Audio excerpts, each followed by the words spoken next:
High প্রিয় শিক্ষার্থী বন্ধুরা, আসসালামু আলাইকুম। আশা করি সবাই ভালো আছেন। আজকে আপনাদের সামনে আলোচনা করব ফিনান্সিয়াল ম্যানেজমেন্ট এর চতুর্থ অধ্যায় হতে কিছু গুরুত্বপূর্ণ সূত্রাবলী নিয়ে। আমার অনলাইন ক্লাসগুলো সবার আগে পাওয়ার জন্য আমার চ্যানেলকে সাবস্ক্রাইব করুন, লাইক করুন, বেশি বেশি শেয়ার করুন। Let's go. Formula of this chapter, এই অধ্যায়ের সূত্রাবলী।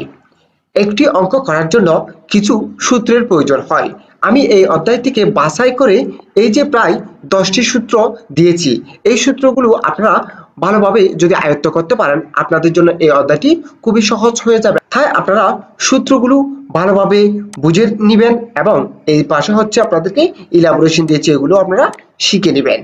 আমি আগে ইলাবোরেশনগুলো বলে দিচ্ছি। হেয়ার র equal two Returns on assets, EPS, earnings per share, NI, net income, PD, preference dividend, NS, number of share, DDP, dividend declared and paid, D by P ratio equal to dividend payout ratio, DPS equal to dividend per share, EPS equal to earnings per share।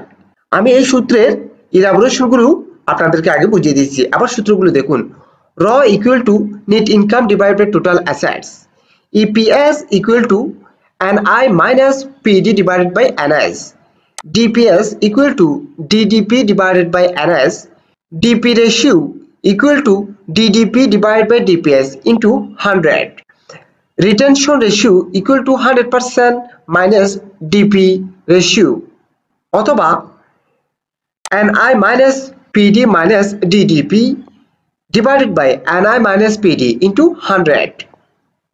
Price earning ratio equal to market price per share divided by earnings per share.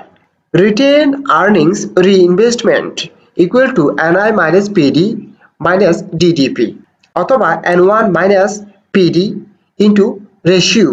এরপরে নিচে কিছু elaboration আছে, এগুলো আগে একটু বুঝিয়ে দিই। P equal to market price per share, D equal to dividend paid per share, R equal to returns on investment, K equal to cost of equity capital, E equal to earnings per share, P equal to market price per share, E equal to earnings per share, R equal to internal rate of return, B equal to retention ratio। এই পাঁচটি উপাদান হচ্ছে Walter model এর elaboration. এই চারটি উপাদান হচ্ছে Gordon model এর ইলাবোরেশন। এবার দেখুন, ম্যাক্সিমাম ডিপিএস নির্ণয় করার জন্য সূত্র হবে total distribution profit divided by number of share. যদি ওয়াল্টন মডেলে শেয়ারের মূল্য নির্ণয় করতে বলে সেক্ষেত্রে এই সূত্র ব্যবহার করা হবে P equal to D plus E minus D into R divided by K divided by K। যদি গর্ডন মডেল ব্যবহার করে শেয়ারের মূল্য নির্ণয় করতে হয় সেক্ষেত্রে এই সূত্র ব্যবহার করতে হবে। তখন লিখতে হবে under Gordon model P equal to E into 1 minus B divided by K minus BR।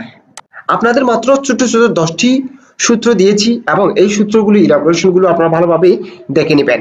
এই ক্লাসটি আপনাদের জন্য খুবই গুরুত্বপূর্ণ, এটি আপনারা শেয়ার করে ইনবক্সে রেখে দেবেন এবং বন্ধু বান্ধবদের শেয়ার করে দিবেন এবং এর পরবর্তীতে ক্লাসগুলো ধারাবাহিকভাবে দেখবেন। প্রয়োজনীয় ক্লাসগুলো প্লেলিস্ট থেকে দেখে নেবেন। আশা করি আপনাদের খুব উপকার হবে।